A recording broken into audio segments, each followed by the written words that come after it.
Hi friends, good morning. Welcome back to my channel. ఎలా ఉన్నారు? బాగున్నారా? నేనైతే చాలా చాలా బాగున్నాను. సో ఈరోజు ఇంకా another day in my life video. And actually మా పిల్లలకి ఎగ్జామ్స్ కూడా స్టార్ట్ అయిపోతున్నాయి. సో ఇంకా ఒక 10 days వరకు కూడా ఫుల్ బిజీ. వీడియోస్ మీకు అటు ఇటు రావచ్చు. ఒకవేళ నేను ముందుగా చేసేసుకుని ఉంచుకున్నట్టయితే వీడియోస్ డెఫినెట్లీ అవి అప్లోడ్ చేస్తాను. కొత్త వీడియోస్ అయితే కొంచెం లేట్ అవుతుంది, ఎందుకంటే ఇంకా పిల్లలకి ఎగ్జామ్స్ అంటే డెఫినెట్లీ ఇంకా చదివించుకోవడం ఇంక ఇవన్నీ ఉంటాయి కదా. సో అసలే ఫైనల్ ఎగ్జామ్స్ వాళ్ళకి ఈ మంత్ 21st వరకు ఎప్పటి వరకు అనుకుంటాను. ఆ తర్వాత నుంచి ఇంకా హాలిడేస్ ఇస్తారు, ఒక 10 to 12 days. మళ్ళీ April 3rd నుంచి ఎప్పటి నుంచో మళ్ళీ స్కూల్ స్టార్ట్ అయిపోతాయి, రీఓపెన్ అయిపోతుంది అకాడమిక్ ఇయర్. అండ్ మళ్ళీ మేలో హాలిడేస్ ఉంటాయన్నమాట. సో ఇలా ఉంటుంది బిజీ షెడ్యూల్. అండ్ ఇప్పుడైతే ఇంకా నేను వీళ్ళకి బ్రేక్ బాక్స్ రెడీ చేసేస్తున్నాను. ఆల్రెడీ బ్రేక్ఫాస్ట్ పెట్టేశాను, అదే స్నాక్ బాక్స్ ప్రిపేర్ చేస్తాను. బ్రేక్ఫాస్ట్ ఇడ్లీ తినిపించేసాను. అండ్ వాళ్ళు అక్కడ ఇంకా వాటర్ బాటిల్స్ అవి సర్దేసుకుంటున్నారు. హాయ్. అండ్ రితిక వచ్చేసి షూస్ వేసుకుంటుంది అనమాట. సో అది అప్డేట్. అయితే మరి బ్లాగ్ కూడా కంటిన్యూ అవుతుంది, చూస్తూ ఉండండి. సో ఇక్కడ వచ్చేసి బ్రేక్ఫాస్ట్లో కోసం నేను ఇది చూసారు కదా, ఇడ్లీ రుబ్బు అనమాట. సో ఇంకా ఇడ్లీ పెట్టేస్తున్నాను నేను పిల్లలకి. యాక్చువల్లీ నిన్న వచ్చేసి రొట్టెలు వేసాను కదా, ఇడ్లీ రుబ్బు ఉంటే మ్యాక్సిమం రొట్టెలు లేదంటే ఇడ్లీ అయినా పెడతాను అనమాట. సో ఇంకా మార్నింగ్ బ్రేక్ఫాస్ట్కి కరెక్ట్గా అలా సరిపోయేటట్టు మాకైతే ఇడ్లీలు వచ్చేసాయి. అండ్ చాలామంది నాకు డైట్ కోసం అడుగుతున్నారు. నేను డైట్ వీడియో మీకు తర్వాత షేర్ చేస్తాను, బికాజ్ నేను ఒక 1 month డైట్ ప్లాన్ తీసుకున్నాను అనమాట. సో అది ఏంటి, దాని కాస్ట్ ఎంత, అసలు ఎలా ఏంటి అనేది మీకు నేను 1 month తర్వాత నేను రివీల్ చేస్తాను మీకు. బికాజ్ డే 1 నుంచి నేను ఫుడ్ అంతా కూడా వీడియో క్లిప్పింగ్స్ అయితే తీసాను, మీకు హెల్ప్ అవుతుంది కదా అని చెప్పి. సో తొందరలోనే మీకు పోస్ట్ చేస్తాను, ఓకేనా. అండ్ ఇక్కడైతే ఇంక ఇదిగోండి ఇడ్లీ పెట్టేసి ఇడ్లీ కుక్కర్లో పెట్టేస్తున్నాను. ఇది నేను ఎక్కడ తీసుకున్నానో తెలియదు కానీ లాంగ్ బ్యాగ్దే. సో దీంట్లో పెట్టేస్తే కరెక్ట్ సరిపోతాయి అనమాట మా నలుగురికి కూడా. అండ్ ఇక్కడ చట్నీ వచ్చేసి ఇది పల్లి చట్నీ అంటున్నారు కదా, సో అదనమాట చట్నీ. ఇది నేను చేసింది కాదు, తెచ్చేసుకున్నాం అనమాట. మాకు ఇక్కడ దగ్గరలోనే ఇన్స్టెంట్గా రుబ్బులు అవన్నీ మనకి అమ్మేసి ఉంటాయి. ఒకవేళ ఎవరైనా ఆఫీస్కి వెళ్ళేవారు గట్రా టైం లేకపోతే చట్నీలు ఇలాగా రుబ్బులు అవన్నీ తెచ్చుకోవచ్చు అనమాట. సో నేను అక్కడి నుంచి చట్నీ తెప్పించేశాను. సో ఇంక ఇప్పుడు పిల్లలకైతే నేను టిఫిన్ తినిపించేశాను, రెడీ అయిపోయారు. ఇంక ఇప్పుడు స్కూల్కి వెళ్ళిపోవడం. 8:15కి అనమాట స్కూల్. వీళ్ళకైతే ఫుల్ డేసే, ఎగ్జామ్స్ ఆల్రెడీ స్టార్ట్ అయిపోయి ఈ రోజు నుంచే స్టార్టింగ్ అనమాట. ఫస్ట్ ఎగ్జామ్ ఈ రోజే. సో వాళ్ళకి హాఫ్ డేస్ ఇవ్వలేదు, సో ఫుల్ డేసే అనమాట. సో మార్నింగ్ ఎగ్జామ్ అవుతుంది, ఆఫ్టర్నూన్ నెక్స్ట్ డే ఎగ్జామ్కి ప్రిపరేషన్స్ చేస్తారు. సో ఇంకా ఫుల్ బిజీ అయిపోతారు పాపం పిల్లలు. ఈ 10 days కూడా ఇంక ఎగ్జామ్స్ హడావిడిలోనే ఉంటారు. చిన్నపిల్లలే కాబట్టి పర్వాలేదు, కానీ పెద్ద పిల్లలకైతే చాలా కష్టం అనుకోండి. బట్ వీళ్ళకైతే కొంచెం పర్వాలేదు. సో దట్ సిలబస్ అంతా కూడా ఆల్రెడీ ట్యూషన్లో చదివించడం అండ్ స్కూల్లో కూడా ఉంటుంది, అండ్ ఇంట్లో నేను కూడా రెడీ చేస్తాను కాబట్టి పర్వాలేదు. అండ్ వీళ్ళకి ఇక్కడ నేను స్నాక్ బాక్స్ కూడా ప్రిపేర్ చేసేసాను అనమాట. మార్నింగ్ బ్రేక్ టైం ఉంటుంది కదా 10 ఆ టైంకి. సో దానికోసం ఫ్రూట్సే పెడతాను morning time. So dragon fruit with honey వేసాను అనమాట. అండ్ ఆల్సో బాదామ్స్, అంతే. ఇదే రోజు కంపల్సరీగా బాదామ్స్ ఉంటాయి అండ్ ఏదో ఒక ఫ్రూట్ ఉంటుంది అనమాట. సో డైలీ ఏదో ఒక ఫ్రూట్ పెడతాను. ఈరోజు డ్రాగన్ ఫ్రూట్ పెట్టాను కదా, దాని మీద హనీ వేసుకుంటే చాలా బాగుంటుంది టేస్ట్. అండ్ యాజ్ యూజువల్గా లంచ్ బాక్స్కి కూడా నేను ఇక్కడ ప్రిపేర్ చేసేస్తున్నాను. లంచ్ వచ్చేసి మటన్ కర్రీ అండ్ దాంతోపాటు వేడిగా రసం కూడా అనమాట. తర్వాత ఆబ్వియస్లీ ఇంకా రైస్ కూడా ఉంటుంది. సో ఇంకా అందరికీ కూడా సరిపోతుందన్నమాట ఇది. నేనైతే ఓన్లీ రైస్ తినట్లేదు, నేను రైస్ మానేసాను అనమాట. సో రైస్ తిన్నా చాలా తక్కువ క్వాంటిటీ తింటున్నాను, బట్ రైస్ అయితే పూర్తిగా అవాయిడ్ చేశాను. ఎప్పుడైనా మమ్మీ వాళ్ళ ఇంటికి వెళ్ళేటప్పుడు మరి తప్పదు, అక్కడ మమ్మీ ఒప్పుకోరు కాబట్టి అక్కడైతే రైస్ అనమాట. అండ్ ఇక్కడేమో రసం కూడా పెట్టేశాను, అయిపోయింది. అండ్ ఇక్కడ పప్పు పెట్టినప్పుడల్లా కూడా కుక్కర్లో నుంచి వచ్చి మొత్తం పొయ్యి అంతా అయిపోతుంది. అది క్లీన్ చేసుకునేసరికి నాకు సగం టైం అయిపోతుంది. అందుకే నాకు పప్పు పెట్టాలంటే భయం వేస్తుంది కుక్కర్లో. అండ్ ఇక్కడ మేము ఎగ్జిబిషన్కి వెళ్ళామన్నమాట. సో ఆ క్లిప్పింగ్స్ అయితే కొన్ని మీకు షేర్ చేస్తున్నాను. చాలామంది అడిగారు ఎక్కడ ఎగ్జిబిషన్ పెట్టారు అని చెప్పేసి. మద్దిలపాలెం దగ్గర కాదండి, మన బీచ్ రోడ్ ఉంటుంది కదా, ఏయూ గ్రౌండ్స్ ఉంటుంది బీచ్ రోడ్ దగ్గర, అక్కడ పెట్టారనమాట ఈ ఎగ్జిబిషన్. పిల్లలు తీసుకుని వెళ్ళండి, హ్యాపీగా ఎంజాయ్ చేస్తారు. ఇది నాకు తెలిసి జూన్ వరకు కూడా ఉంటుందంట. ఎంట్రీ టికెట్ పెద్దవాళ్ళకైతే 150 రూపీస్, పిల్లలకైతే 120 రూపీస్ ఛార్జ్ చేస్తున్నారు. మీకు దాంట్లో లోపల రైడ్స్, గేమ్స్ అన్నిటికీ కూడా ఎక్స్ట్రా ఛార్జ్ అయితే పే చేయాలి. సో మా వర్ష వచ్చేసి ఈ వాటర్ది నేను చేస్తాను అని చెప్పి ఇంకా తను చేస్తుందనమాట. అది 80 రూపీస్, మనకు ఒక 15 minutes ఎంతో ఇస్తారు. అండ్ రితిక ఫస్ట్ వెళ్తానన్నది, మరి ఎందుకో వెళ్ళనేసింది. ఇంకా పాపం వర్షయే పాపం అది ఎలాగ తిప్పి దాని చేతులు అక్కడ కందిపోయాయి అనమాట. అండ్ ఇక్కడ మా రితిక కూడా చూస్తున్నారా, ఇది కూడా వెళ్తాను అని అన్నారు. ఇద్దరు ఆడారు ఇది. ఇది కూడా ఒక 15 మినిట్స్ ఇచ్చారు. మేము వెళ్ళినప్పుడు వీక్ డేలో వెళ్ళాం. సో, చాలా ఖాళీగా ఉంది కాబట్టి హ్యాపీగా ఆడుకున్నారు. అదే వీకెండ్స్ టైంలో, సమ్మర్ సీజన్‌లో, హాలిడేస్ టైంలో అయితే ఇంక అస్సలు ఖాళీ ఉండదు. పిల్లలందరూ ఫుల్ బిజీగా ఉంటారు కదా! వీటిల్లో ఆడుకోవడంలో. సో, విజిట్ చేయండి. అంటే లైక్ జ్యువెలరీ ఐటెమ్స్ ఇవన్నీ కూడా చాలా బావున్నాయి. ఫుడ్డు అన్నీ ఉంటాయన్నమాట. And under water fish aquarium పెట్టారు. ఇలా బర్డ్సు మొత్తం అన్నీ ఉన్నాయి. కాబట్టి ఎప్పుడైనా మీరు ఖాళీ ఉన్న రోజులో వెళ్ళి చెక్ చేసుకోవచ్చు. మేమైతే కొన్ని షాపింగ్ ఐటెమ్స్ చేశాము. అంటే నేనైతే కొన్ని పిల్లలకి కావాల్సినవి తీసుకున్నానంతే. అవి ఇంటికొచ్చిన తర్వాత వాళ్ళ నాన్నకి చూపిస్తున్నారనమాట. ఏం తీసుకున్నారు అనేది మీకిక్కడ చూపిస్తాను నేను కూడా చూడండి. ఇద్దరూ స్టేషనరీ బాక్సెస్ అదే పెన్సిల్ బాక్సెస్ అవి ఉంటాయి కదా! అవి తీసుకున్నారు.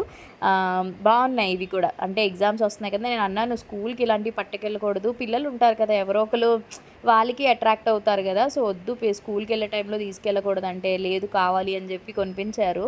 సో, ఇవి అన్నమాట. వర్ష ఒకటి, రితిక ఒకటి. వర్షదైతే విత్ కాలిక్యులేటర్‌తో వస్తది. చాలా బావుందిది. 150 రూపీస్ ఎంతో చెప్పారు. ఫైనల్లీ 2 తీసుకున్నాం కదా! 2 200కి ఇచ్చారనమాట. అస్సలు బార్గెనింగ్ చేసినా తగ్గట్లేదు. బట్ మీరు బార్గెనింగ్ చేసిన వాళ్ళైతే అడగండి. వాళ్ళు చెప్పడమే 300, 250 అట్లా చెప్తారనమాట. సో, మనం మంచిగా బార్గెయిన్ చేసుకుంటే వాళ్ళే ఇస్తారు. ఎందుకు ఇవ్వరు చెప్పండి అంతే కదా! సో, అందుకని చెప్పి 2 బాక్సెస్ తీసుకున్నా. రెడ్ కూడా 100 రూపీస్ అనమాట. అంటే ఒక్కొక్కటి ఈచ్ వన్ 100 రూపీస్. సో, ఇది మా రితికాది. అన్నీ ఉన్నాయన్నమాట. చాలా బాగున్నాయి. ఇంకా డిఫరెంట్ మోడల్స్ అయితే ఉన్నాయి. ఇంకా వాళ్ళ నాన్నకి చూపించేసి ఇంక మొత్తం అన్నీ చూపించి ఎక్స్‌ప్లెయిన్ చేస్తున్నారనమాట. సో, ఇలా షాపింగ్ అయితే అయిపోయింది చక్కగాని. అండ్ ఇదొచ్చేసి ఇంకా నెక్స్ట్ డే నుంచి కంటిన్యూ చేస్తున్నాను. యాక్చువల్లీ ఇక్కడ మేము ప్రెజెంట్ అయితే మూవీకైతే వచ్చామనమాట. ఏ మూవీ అనుకుంటున్నారా? 'గామి' మూవీ. విశ్వక్ సేన్‌ది ఉంది కదా! ఆ మూవీకైతే వచ్చాము. చిత్రాలయ మాల్ అనమాట. సో, 9:30కి షో. ఇక్కడ శ్రీధర్ పార్కింగ్ చేస్తున్నారు. నేను ఈలోపు రెడీ అయిపోయాను. యాక్చువల్లీ శ్రీ బొటిక్ వాళ్ళది ఫస్ట్ యానివర్సరీ సెలబ్రేషన్స్ జరిగిందనమాట. దానికైతే నన్ను గెస్ట్ కింద ఇన్వైట్ చేస్తే వెళ్ళాను. గివ్ అవే ఏదో కండక్ట్ చేశారు. విన్నర్స్‌ని అనౌన్స్ చేయడం, గిఫ్ట్స్ అవి ఇవ్వడం అండ్ కేక్ కటింగ్, డిన్నర్ ఇవంతా కూడా నేను ఆల్రెడీ మినీ వ్లాగ్‌లో పెట్టేసి ఉంటాను. మీరు ఎవరైనా చూడకపోతే ఒకసారి చెక్‌ఔట్ చేసేసేయండి. మన వైజాగ్‌లో రెంటల్ జ్యువెలరీ, రెంటల్ అవుట్‌ఫిట్స్ కావాలనుకుంటే వాళ్ళ పేజ్ నుంచి తీసుకోవచ్చు. యాక్చువల్లీ మన వైజాగ్‌లో షాపే ఉంది. మీరు షాప్‌కెళ్ళి విజిట్ చేయొచ్చు. లేదా ఆన్‌లైన్‌లో కూడా పర్చేస్ చేసుకోవచ్చు అనుకుంటాను. మోర్ డీటెయిల్స్ కోసం మీరు వాళ్ళని కాంటాక్ట్ చేయండి. ఇన్‌స్టాగ్రామ్ పేజ్ శ్రీ బొటిక్ అని ఉంటుంది. సో, నా అవుట్‌ఫిట్ వచ్చేసి చాలామంది అడిగారు. ఈ అవుట్‌ఫిట్ నేను అమెజాన్‌లో తీసుకున్నాను. నాకు చాలా నచ్చింది క్వాలిటీ వైస్ గానీ. ఇందులో కలర్స్ కూడా ఉన్నాయి. మీరు కావాలనుకుంటే చెక్‌ఔట్ చేయండి. ఇంకా నేను ఫంక్షన్‌కెళ్ళి ఇంకా అలా వచ్చేసాననమాట. సో, మూవీ అయితే మేము ఎప్పుడు ఎవ్రీ వీకెండ్ ఏదో ఒక మంచి మూవీ రిలీజ్ అవుతుంటది కదా! చూడ్డానికి వెళ్తూ ఉంటాం. ఇదంతా కూడా మన జగదాంబ దగ్గర ఉన్న చిత్రాలయ మాల్ ఉంది కదా! అక్కడనమాట. 9:30 షో. మీకు నేను అవుట్‌ఫిట్ క్లియర్‌గా చూపిస్తాను చూడండి. ఇదనమాట అవుట్‌ఫిట్. చాలామందికి తెలిసే ఉంటది. ఆల్రెడీ ఇన్‌ఫ్లుయెన్సర్స్ చాలామంది చేశారు కూడా. దీని రివ్యూ అయితే సూపర్‌గా ఉంది. మంచి పార్టీ వేర్ అవుట్‌ఫిట్. డెఫినెట్లీ ఒకవేళ మీకు కావాలి అనుకుంటే బడ్జెట్ ఫ్రెండ్లీలో ట్రై చేయండి. సూపర్‌గా ఉంది తెలుసా! ఇందులో సైజెస్ కూడా అవైలబుల్‌గా ఉన్నాయి. అండ్ ఆల్సో కలర్స్ కూడా ఉన్నాయి. నేను అవుట్‌ఫిట్ లింక్ మీకు డిస్క్రిప్షన్‌లో పెడతాను. అండ్ ఆ జుమ్కాస్ కోసం కూడా అడిగారు. అవి నేను ఆల్రెడీ చెప్పాను కదా! ఎగ్జిబిషన్‌లో తీసుకున్నాను అని చెప్పేసి. అండ్ లోపల మేము థియేటర్ లోపలికొచ్చేసాము. మాకైతే మంచిగా రెక్లైనర్ సీట్స్ వచ్చాయన్నమాట. సో, మేము ముందుగానే బుక్ చేసుకున్నాము రెక్లైనర్. సో, హ్యాపీగా మంచి పడుకుని సినిమా చూడొచ్చు అనమాట. ఎంజాయ్ చేయడానికి బావుంటది. సో, ఇంక శ్రీధర్ అయితే కూర్చున్నారు. నేను జస్ట్ అలా మొత్తం ఒకసారి థియేటర్ అంతా కూడా చూపిస్తున్నాను. ఖాళీగా ఉంది. అండ్ సినిమా రివ్యూకొచ్చేస్తే నాకసలు సినిమా అయితే అస్సలు అర్థం కాలేదనమాట సినిమా. 'గామి' సినిమా ఎంతమంది చూసారు? మీ రివ్యూ ఏంటనేది కామెంట్ సెక్షన్‌లో షేర్ చేయండి. నాకైతే సినిమా అసలేం అర్థం కాలేదసల. ఏంటి సినిమా అనేసి అంటే కన్‌ఫ్యూజన్ అనిపిచ్చింది. లాస్ట్ సినిమా అయిపోయి మేమిద్దరం పార్కింగ్ బైక్ దగ్గరికెళ్తున్నప్పుడు ఓకే. ఈ సినిమా స్టోరీ ఇదా అని తర్వాత ఆలోచిస్తే ఓకే. సినిమా స్టోరీ ఇదే. కానీ కొంచెం కన్‌ఫ్యూజన్‌గా ఉంటది. డిఫరెంట్‌గా ఉంటదనమాట మూవీ అయితే. మీరొకసారి వెళ్లి చూడొచ్చు. మీ రివ్యూ అనేది షేర్ చేయండి. అండ్ నెక్స్ట్ ఇంకొక సినిమా కూడా రిలీజ్ అయింది. 'గోపీచంద్' మూవీ. అది మేబీ ఈ వీక్ ఎప్పుడైనా ప్లాన్ చేసుకుంటాం. లేదా నెక్స్ట్ వీకెండ్. ఎందుకంటే ఇంక ఎగ్జామ్స్ టైమ్ కాబట్టి మ్యాక్స్ ఈ వీక్ సినిమాకెళ్ళము. నెక్స్ట్ వీక్ హాలిడేస్ టైమ్‌లోనే మళ్ళీ మూవీస్ అన్నీ కవర్ చేస్తామనమాట.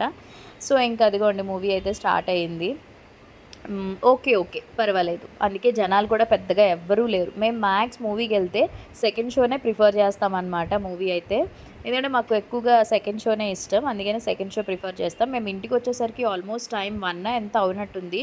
బయటకొచ్చి బాల్కనీలో చూస్తే వర్షం స్టార్ట్ అయింది. ఇదేంటి అప్పటి వరకు క్లైమేట్ బానే ఉంది కదా! ఒక్కసారే వర్షం పడుతుందేంటబ్బా అని అనుకున్నాను. తీరా చూస్తే ఇగోండి వర్షం పడింది. ఆ వర్షం కూడా పెద్ద వర్షం కూడా కాదు. జస్ట్ ఒక 5 నిమిషాలు అలా పడిందంతే. తర్వాత తెల్లవారు లేసేసరికి మొత్తం రోడ్లన్నీ కూడా ఎండిపోయి ఉన్నాయన్నమాట. పడింది ఏదో గట్టి పడితే బావున్ను. వర్షం అలా వచ్చి రానట్టు వెళ్ళిందనమాట. అంటే ఇది నెక్స్ట్ నాకు తెలిసి శివరాత్రి నెక్స్ట్ డే అనమాట ఇది. సో, అందుకని చెప్పేసి పండగల టైంలో ఎప్పుడు వర్షం పడతది కదా! అలా వచ్చి అలా వెళ్ళిపోయిందనమాట. సో, మొత్తం టైం అప్పటికి కరెక్ట్‌గా 1 గంట ఎంత అవుతుంది చూడండి. రోడ్డు మీద ఒక్కళ్ళు కూడా లేరు. ఆ వర్షం కూడా మీకు కనిపిస్తుంది ఏమన్నా పడుతున్నట్టు? రోడ్డు తడిసుంది అంతే. సో, అదనమాట. సరే నెక్స్ట్ మళ్ళీ ఒక ఫుడ్ రెసిపీ మీకు షేర్ చేస్తాను. సో, ఇక్కడొచ్చేసి మీకు నేను మినీ వ్లాగ్‌లో ఆల్రెడీ చాలామంది చూసే ఉంటారు. ఇది బూర్లనమాట. బూర్లంటే నువ్వులు, కొబ్బరి కూరతో చేసిన బూర్లు. చాలా టేస్టీ అండ్ వెరీ హెల్తీ. పిల్లలు, పెద్దవాళ్ళు ఎవ్వరైనా కూడా తినొచ్చనమాట. ఈ రెసిపీ వచ్చేసి మా అత్తయ్య చేస్తున్నారు. సరే మీ అందరికీ కూడా షేర్ చేస్తే కొత్త రెసిపీ మీకు ఇంట్రడ్యూస్ చేసినట్టు ఉంటది కదా అని చెప్పి. ఎంతమందికి తెలుసు అనేది కామెంట్ సెక్షన్‌లో తప్పకుండా షేర్ చేయండి. బూర్లంటే మీ అందరికీ తెలిసిందే కదా! లైక్ శనగపప్పు బూర్లు, సేమియా బూర్లు, హల్వా బూర్లు చేస్తారు. బట్ ఇలా నువ్వులు, కొబ్బరి కూరతో బూర్ చాలా డిఫరెంట్ ఉంటది. సో, ఇక్కడ మేము కొబ్బరికాయ ఒక 3 కొబ్బరికాయలు తీసుకున్నాము. 3 కొబ్బరికాయలని తురిమేసామనమాట. సో, తురిమేసి ఇప్పుడు కొబ్బరికాయలు అండ్ పంచదార కలిపి మనం పాకంలాగా వస్తది గదా! అంటే కొబ్బరుండలు వండుతామా రసకొరండలు అలా చేసుకోవాలనమాట. సో, ఇగోండి ఇలా మొత్తం అంతా మిక్స్ చేసేసి మనం దాన్ని హల్వా అంటే లైక్ కొబ్బరి హల్వా చేస్తారు కదా! అట్లా అయిపోవాలనమాట అది. పంచదార వచ్చేసి మేము ఎంత తీసుకున్నామంటే కేజీ పంచదార తీసుకున్నాము. అంటే మీ స్వీట్‌నెస్‌కి బట్టి మీరు తీసుకోవచ్చు. ఎంత స్వీట్ తినాలనుకునే వాళ్ళు దాన్ని బట్టి మీరు యాడ్ చేసుకోవచ్చనమాట. సో, ఈ విధంగా మనం పచ్చి కొబ్బరే. మళ్ళీ ఇది ఫ్రై చేసిన కొబ్బరి కాదు. పచ్చి కొబ్బరే అనమాట. అండ్ ఇగోండి ఇలా వచ్చేయాలనమాట మొత్తం అంతా కూడా పాకం. అండ్ పాకం కూడా మరీ ముదిరిపోయేటట్టు పెట్టొద్దు. కొంచెం లేత పాకం ఉన్నప్పుడే ఉండండి. ఎందుకంటే మళ్ళీ మనం ఉండలు చుట్టేటప్పుడు లోపల స్టఫింగ్ గట్టిగా అయిపోద్ది. కాబట్టి ముద్ర పాకం అస్సలు పెట్టొద్దు. లైట్‌గా కొంచెం అటు మరీ లేత పాకం కాదు, అలా అని ముదర కాదు. కొంచెం మధ్యలో ఉండేటట్టు చేసుకోండి. ఇందులోనే ఇలాచీ పౌడర్ కూడా యాడ్ చేసేసుకోండి. ఆ తర్వాత నువ్వులు కూడా మేము ఒక కేజీ నువ్వులు తీసుకున్నాము. సో, ఈ నువ్వులు కూడా ఏం చేయాలంటే మనం నీట్‌గా ఫ్రై చేసేసేయాలి ఫస్ట్.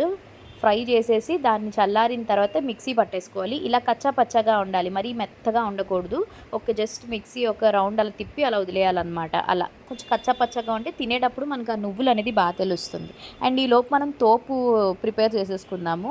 సో, తోపు వచ్చేసి ఇక్కడ మైదా పిండి వాడుతున్నాం అనమాట.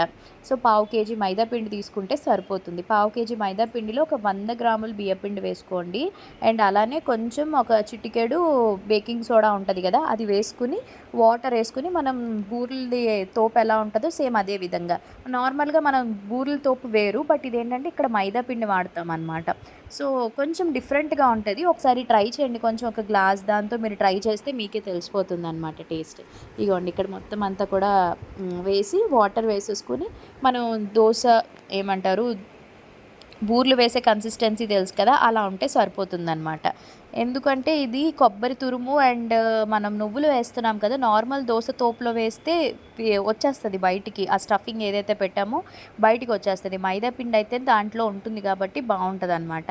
సో, ఇక్కడ ఇలాంటి కొన్ని పిండి వంటలు అలాంటివి ఎప్పుడైనా చేసేటప్పుడు మీ అందరికీ కూడా నేను డెఫినెట్లీ షేర్ చేస్తాను. చాలామందికి హెల్ప్ అవుతుంది కదా! అంటే మనం కూడా అంతే కదా! తెలియనివి తెలుసుకుంటూ ఉంటాం యూట్యూబ్స్‌లో ఓపెన్ చేసి మనకి ఏదైనా రాని వంట సెర్చ్ చేసి చూసుకుంటాం కదా! అదే విధంగా అనమాట. సో, ఇదిగోండి ఇక్కడ ఇప్పుడు మనం ముందుగా నువ్వులు మిక్సీ పట్టేసాం కదా! అది ఈ కొబ్బరి తురుము ఇందాక మనం చేసి పెట్టాం కదా! దాంట్లోనే ఈ నువ్వులు వేసేసి ఈ విధంగా మనం స్టఫింగ్ కోసం రెడీ చేసేసామనమాట.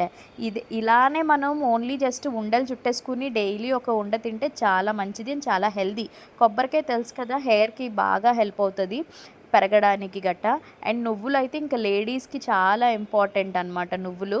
సో, కాబట్టి ఈ లడ్డు మీరు అలా చేసుకుని ఉంచుకున్నా తినేయొచ్చు. లేదు అంటే ఇలా దోస అంటున్నానేంటి బూరెలు దాంట్లో కూడా మీరు చేసుకోవచ్చనమాట. సో, ఇదిగోండి ఇక్కడ తోపు రెడీ అయిపోయింది చూస్తున్నారా? ఇప్పుడు ఇవన్నీ కూడా ఇగోండి ఇలా ఉండల కింద చుట్టేసుకుంటున్నామనమాట. ఇలా ఈ లడ్డు తినేసిన కొబ్బరి నువ్వుల లడ్డు ఇలా తినేసినా కూడా చాలా బాగుంటుంది. నాకైతే చాలా ఇష్టం. నాకు నువ్వులు ఉండాలన్నా కొబ్బరి ఉండాలన్నా నాకు చాలా ఇష్టం. మీరు నన్ను ఫస్ట్ నుంచి ఫాలో అయిన వాళ్ళకైతే తెలుసు. ఎక్కువగా నాకు ఎవరైనా మా ఇంటికి ఏదైనా తెచ్చినప్పుడు కూడా మ్యాక్సిమం కొబ్బరి ఉండలు నువ్వులు ఉండలు అలాంటివి తెస్తూ ఉంటా. అంటే నువ్వులు ఇవ్వకూడదని అంటారు అనుకోండి. బట్ అంటే నాకు బాగా క్లోజ్ ఉన్న వాళ్ళైతే నువ్వులు ఉండలు అలాంటివి తీసుకొస్తూ ఉంటారనమాట. అంటే నాకు అంత ఇష్టం కొబ్బరి ఉండలు నువ్వులు ఉండలు carrot halwa these are my favourite sweets అనమాట. ఇగోండి ఇక్కడ ఉండలన్నీ కూడా రెడీ చేసేసాం కదా! ఇప్పుడొచ్చేసి మనం ఈ ఉండల్ని దోస నాకు దోసనే వస్తుంది చూస్తున్నారా? బూరెల తోపులో మనం ముంచి ఆయిల్‌లో వేసేసుకోవాలన్నమాట. చాలా బావుంటది. ఒకసారి డిఫరెంట్‌గా ఉంటది కాబట్టి ట్రై చేయండి. మీ అందరికీ కూడా డెఫినెట్‌లీ నచ్చుతుంది. ఎంతమందికి తెలుసు అన్నది కామెంట్ సెక్షన్‌లో తప్పకుండా షేర్ చేయండి. ఓకేనా? సో, ఫైనల్‌గా ఎలా వచ్చిందనేది కూడా మీకు నేను చూపిస్తాను ఓపెన్ చేసి. సో, ఇదిగోండి అయిపోయింది. కొంచెం గట్టిగా ఉంటది. ఎందుకంటే మైదా పిండి గదా! సో, కొంచెం గట్టిగా ఉంటదంట. అంటే మనం తినేటప్పుడు కొంచెం గట్టిగా ఉంటది. బట్ లోపల స్టఫింగ్ ఏదైతే ఉందో అదైతే జ్యూసీగా చాలా బావుందనమాట. వెరీ టేస్టీగా ఉంటది. సో, ఇదనమాట నువ్వులు, కొబ్బరికూరు బూరెలు. అండ్ నేను డైట్ చేస్తున్నాను అని చెప్పాను గదా! సో, ఇది నా డిన్నర్ టైమ్ అనమాట. కరెక్ట్‌గా 6:30 ఆ టైం కల్లా నేను డిన్నర్ చేసేస్తాను నైట్ ఎవ్రీడే. సో, ఇదొచ్చేసి మనకి బ్రౌన్ బ్రెడ్‌తో శాండ్విచ్ అనమాట. And also sweet corn, green peas salad. So, ఇదే నా డిన్నర్ టైం. ఇంక ఇది తినేస్తాను. ఇగోండి చూస్తున్నారా 6:30 కల్లా డిన్నర్ ఫినిష్ చేసేస్తాను. మళ్ళీ నెక్స్ట్ డే మార్నింగ్ 8:30-9 లోపు బ్రేక్‌ఫాస్ట్ తింటాననమాట. ఈలోపు కంపల్సరీగా 3-4 లీటర్స్ ఆఫ్ వాటర్ తీసుకోండి. మార్నింగ్ బ్రేక్‌ఫాస్ట్ కూడా డైలీ ఫ్రూట్సే ఉంటాయి. ఏదో ఒక ఫ్రూట్స్ డైలీ ఫ్రూట్సే ఉంటాయి. లంచ్‌లోకొచ్చేసి ఏదో ఒక సలాడ్ ఉంటదనమాట. రైస్ మాత్రం పూర్తిగా అవాయిడ్ చేసేసాను. చాలామంది నా వెయిట్ ఎంతున్నారు ప్రెజెంట్ అదంతా కూడా అడుగుతున్నారు. మీకు నేను సెపరేట్‌గా చేస్తాను డైట్ వీడియో. అప్పుడు క్లియర్‌గా మీకు అన్నీ చెప్తాను కాబట్టి అర్థమవుతుందనమాట. అండ్ ఇంకిప్పుడు పడుకోవడానికి అందరం కూడా బెడ్‌రూమ్‌లోకైతే వచ్చేసాము. ఏసీ ఏసేసుకున్నాము. ఎందుకంటే సమ్మర్ సీజన్ ఇంక ఏసీలు లేకపోతే అస్సలు పడుకోలేము. చాలా వేడిగా ఉంటుంది బయట. సో, పిల్లలైతే పడుకుని పోయారు. ఎందుకంటే వాళ్ళు అలసిపోతున్నారు. మార్నింగ్ స్కూల్లు, ట్యూషన్స్ ఇవన్నీ గదా! సో, నైట్ డిన్నర్ నేను వీళ్ళకి 8:30 ఆ టైంకి తినిపించేసి ఒక హాఫ్ అన్ అవర్ ఆడుకుంటారు. 9:30 కల్లా ఇంకా బెడ్‌రూమ్‌లోకి వచ్చి పడుకుని పోతారనమాట. అండ్ రూబీ కూడా పడుకుని పోయింది. సో, వీడియో నచ్చితే లైక్ చేసి, షేర్ చేసి